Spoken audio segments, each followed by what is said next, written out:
Good afternoon and welcome to the Midday News on Sabha TV. All the developing news stories at the top of one. Coming up ahead, I'm Ashwarya with you. Here are the headlines first.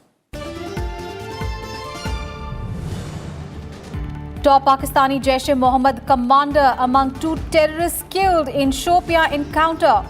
Munna Lahori bomb maker killed in overnight search operation by security forces in Jammu and Kashmir.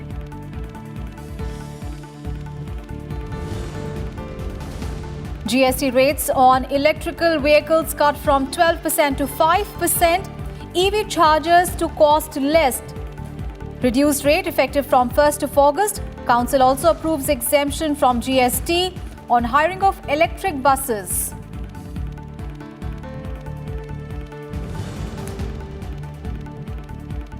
Vice President M. Venkaiah Naidu calls for fulfilling Mahatma Gandhi's dream of a Gram Swaraj, addresses First Democracy Awards in Mumbai, expresses concern over disruptions in the House, says Rajya Sabha members have special responsibility on them.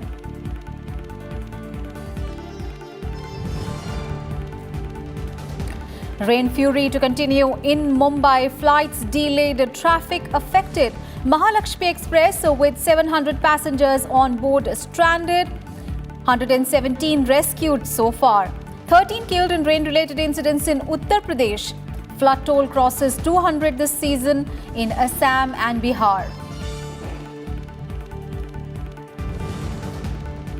And spectacular performance by Indian boxers at Thailand International Boxing Tournament in Bangkok. Nikhat Zareen, Deepak Singh, Brijesh Yadav among 5 Indians to reach the finals.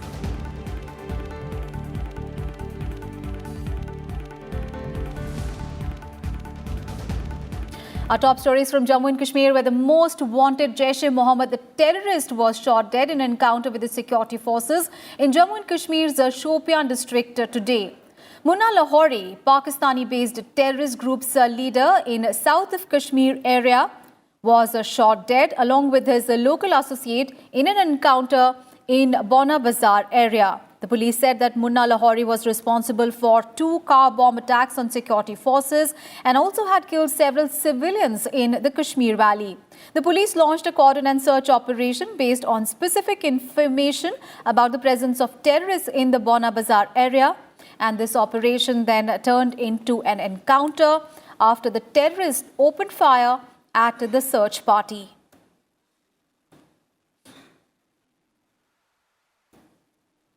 And on to the other top story this afternoon. The 36th GST Council on Saturday has decided to reduce the tax rate on electric vehicles to 5% from the existing 12%. The new rates will be effective from 1st of August. The Council also slashed the goods and services tax on EV chargers from 18% to 5%. The Council also approved a GST exemption for hiring of electric buses by local authorities. Now, the move is seen as a much-needed step to encourage the adoption of EVs by people. The EV manufacturers had been asking for a cut in the GST rates on electric vehicles.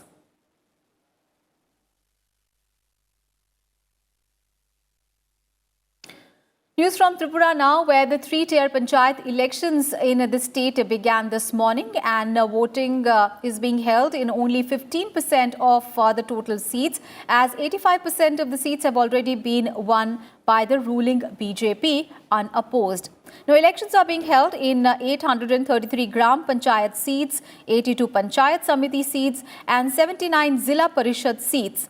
The State Election Commission officials say that the BJP has won 5,652 seats of the total 6,646 Gram Panchayat, Panchayat Samiti and Zilla Parishad seats unopposed. Now, ballot papers are being used in today's polling, which will be ending at 4 p.m. today, and tight security arrangements are in place, and 1,172 of 1,848 polling booths have been identified as sensitive. The votes will be counted on 31st of July.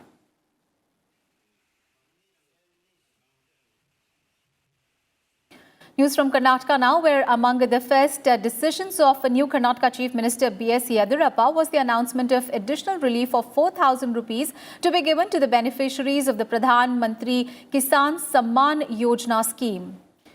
Yediyurappa also announced a waiver of weavers' loans, which now stands at around 100 crore rupees. Yediyurappa said that being a farmer's son, it was his commitment to help the farmers that are reeling under drought. And on the existing crop loan waiver scheme floated by the erstwhile H.D. Kumaraswamy government, the Chief Minister said that he would take a call on it after reviewing the scheme.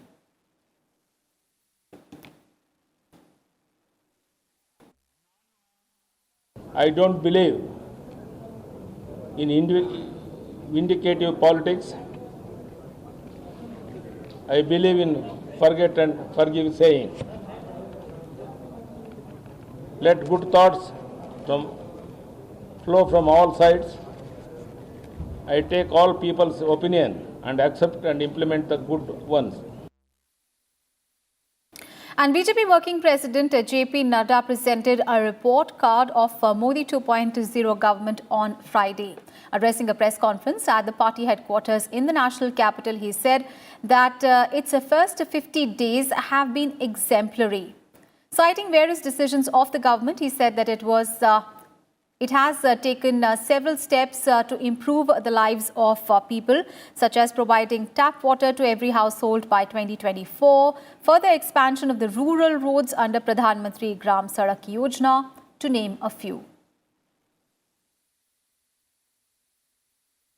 जल से लेकर के चंद्र तक किए गए फैसले और उसके साथ साथ गांव, गरीब, किसान, मजदूर, व्यवसायी, छोटा दुकानदार जो वंचित रहा है लंबे समय तक, उनको मुख्य धारा में शामिल करते हुए कैसे हम देश को आगे ले जा सकते हैं, इसके लिए प्रधानमंत्री मोदी जी की सरकार समर्पित रही है और 50 दिन उसका प्रतिबिंब है, उसकी शुरुआत है और उसकी दिशा को तय करने वाले ये 50 डेज रहे हैं।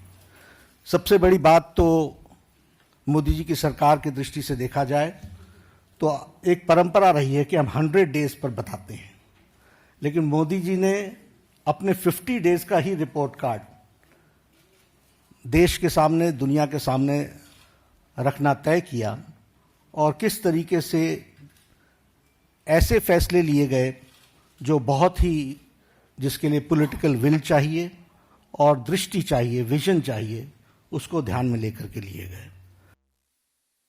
On to some other news, addressing a conference on digital and cashless economy on Friday, Finance and Corporate Affairs Minister Anurag Singh Thakur said that digital payments in India will strengthen our economy in the future.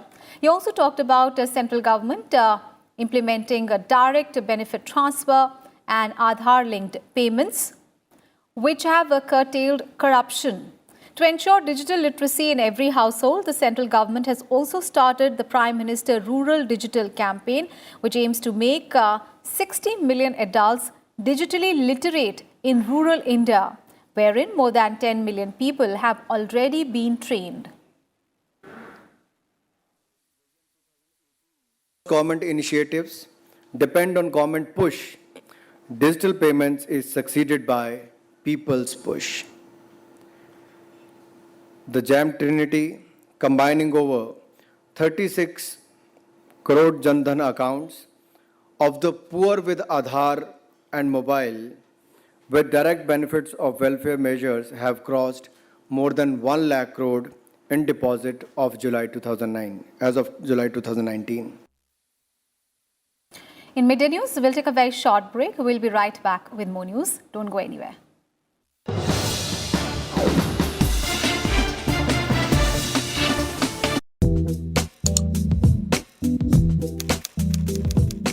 Million people have now given the thumbs up to Rajya Sabha television. RSTV's growth has been phenomenal, with the journey from 2 million to 3 million being completed in less than 6 months. That's over 6,200 new subscribers every day. Our online viewers are engaging with us more actively. Every day, thousands like, share and comment on our videos. So come and join this growing tribe of RSTV viewers and get ready for an exciting journey.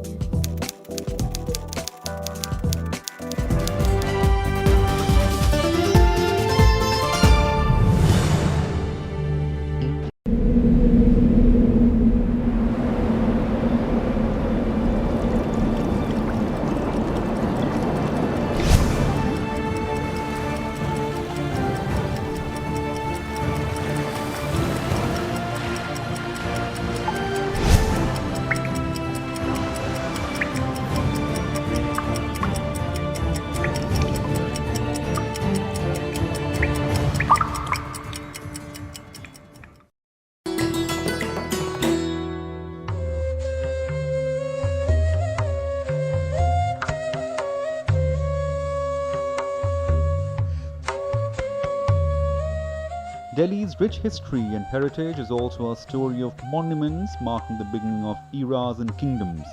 One of the oldest such monuments is Qutb Minar, which marks the establishment of Delhi's Sultanate.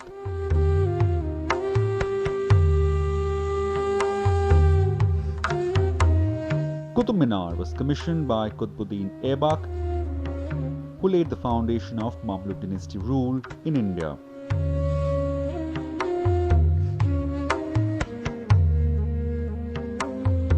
Nearly 73 meters to 40 feet high, this tower is built on the pattern of Victory Tower at Ghazni. It remains to this day one of the most spectacular buildings in India, dating to medieval era.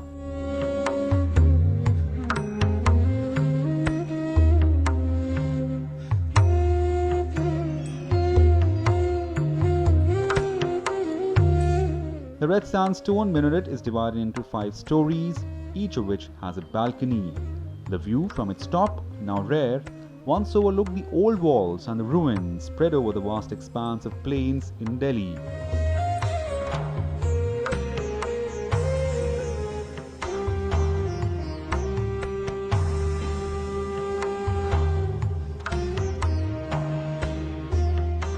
While the construction began in 1192 AD, Qutbuddin Aibak didn't live long enough to see it completed.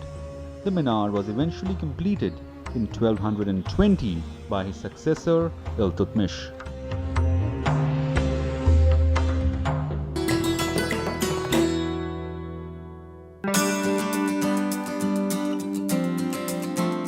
What are some key legislations introduced in Rajya Sabha?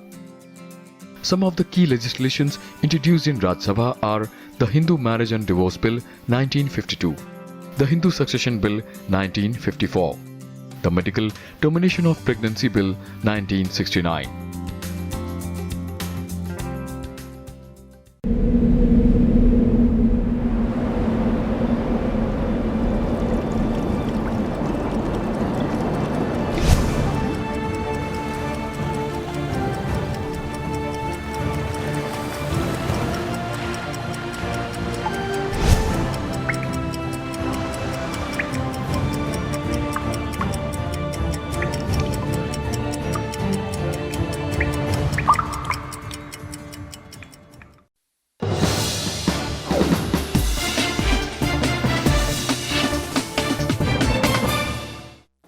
Prime Minister Narendra Modi will attend a function to commemorate the 20th anniversary of Kargil Vijay Divas in New Delhi today. He will pay a tribute to the war martyrs of Kargil and address the nation during a grand cultural event at Indira Gandhi Indoor Stadium in New Delhi.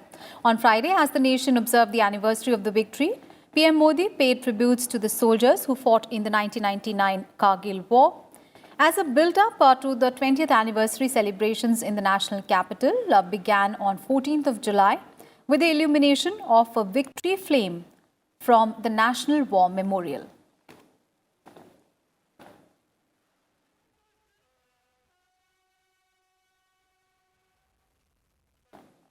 Vice President M. Venkaiah Naidu addressed the first Democracy Award ceremony organized by the State Election Commission in Mumbai. The Vice President informed the gathering that Mahatma Gandhi always talked of self-rule and Gram Swaraj, where he envisioned the true spirit of democracy and participation of citizens. He also talked about giving reservation to women in parliament. He also expressed his concern over disruptions witnessed in the upper house.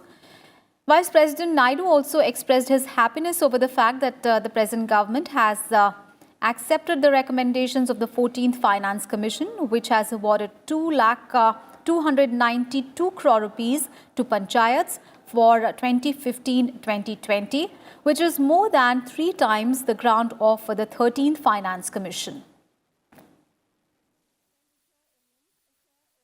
स्थानीय ये तो इकाइयों में तो हो गया, विधानसभा और संसद में भी महिलाओं के लिए आरक्षण होना बहुत जरूरी है। कितना देना, कितना परसेंटेज वगैरह उसमें मैं नहीं जाना चाहता हूं, तो उनका विवेचन है, मगर शुरुआत करो, make a beginning so that the democracy will be meaningful. Secondly, after giving reservation, after conducting elections, you must see to it that they are given funds, functions and functionaries. Then only democracy will be meaningful. I'm happy that the present government, led by Sri Narendra Bhai Modi, has accepted in toto the recommendations of the 14th Finance Commission, which has awarded 2,292 crore rupees to panchayats for 2015 and 20, which is more than 3 times in the grant of 13th Finance Commission. It's a very significant step in empowering the local bodies. The grants are directly transferred to the Gram Panchayats, unlike the past where they were meant for other tiers also. Now the money goes directly to Panchayat, Delhi to Gully. Paisa wahan pahunchte. This is what is required, including the even urban local bodies also.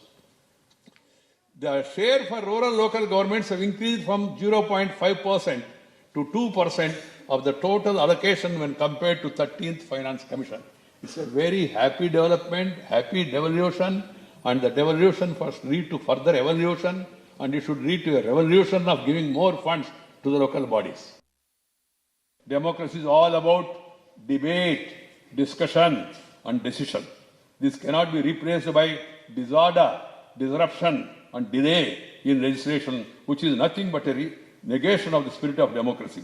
Basic functions of the parliament and legislature are legislation that is making laws to socio-economic transformation of our country, deliberation that is raising the issues of public importance, and ensuring accountability of the executive of the day. If MLAs and MPs resort to slogan shouting, rushing to the well of the house, and disruption of the proceedings, they are only compromising on these 3 core functions of the legislature. There is a great disservice to the nation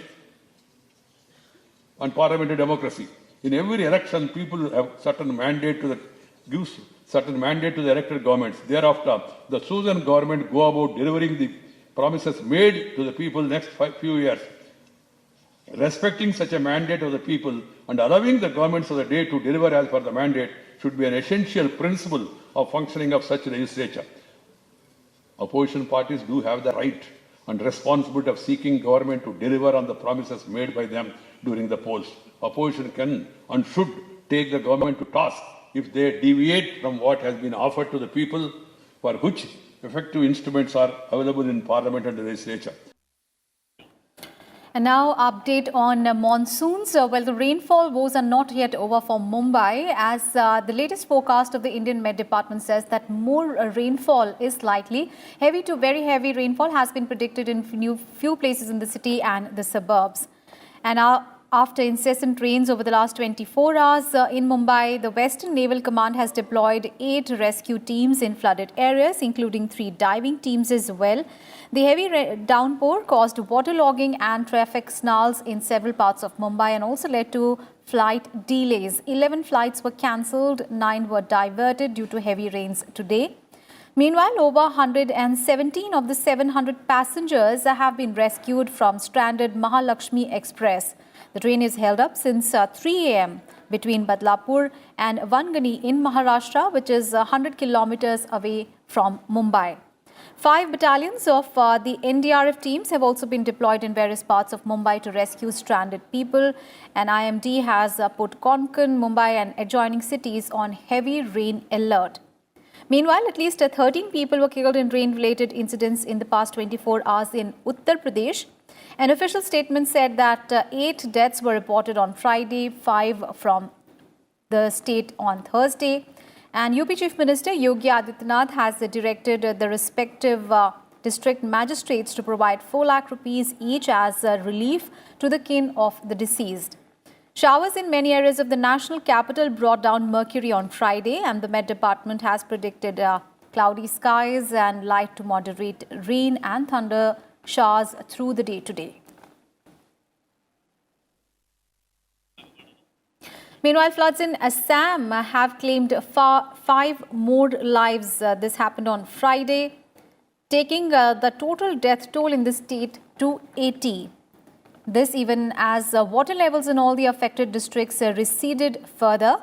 Around 27.15 lakh people in more than 2,000 villages of 17 districts of the state have been affected by the deluge. Altogether, 768 relief camps and 161 relief distribution centers are operational in the 13 affected districts. Meanwhile, flood situation remains grim in Bihar, with the death toll climbing to 127 on Friday, even as the Nitish Kumar government said that it will be writing to the centre for help in the wake of the calamity, which has affected over 80 lakh people in the state. 13 districts in the state are hit by floods, which have affected more than 82 lakh people till date. And rehabilitation work is going on in full swing. Food and other relief material are being airdropped by the helicopters of the Indian Air Force. In addition, 19 teams of the NDRF are assisting the civil administration in carrying out rescue operations. The state government has deployed 900 personnel with 133 boats in the flood-affected areas.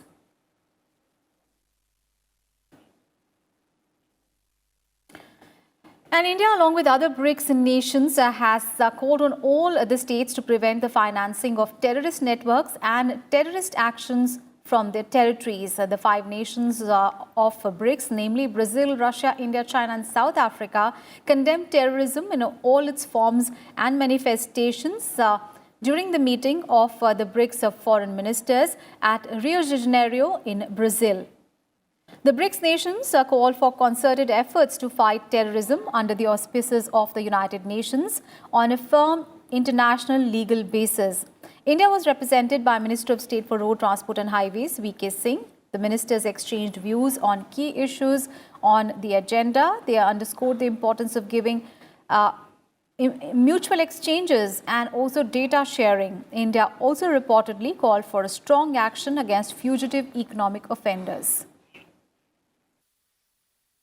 BRICS, where counter-terrorism is concerned, and especially by Brazil in the last almost a year of its presidency. And terrorism is one issue which concerns everybody in the world. So we emphasize that. We also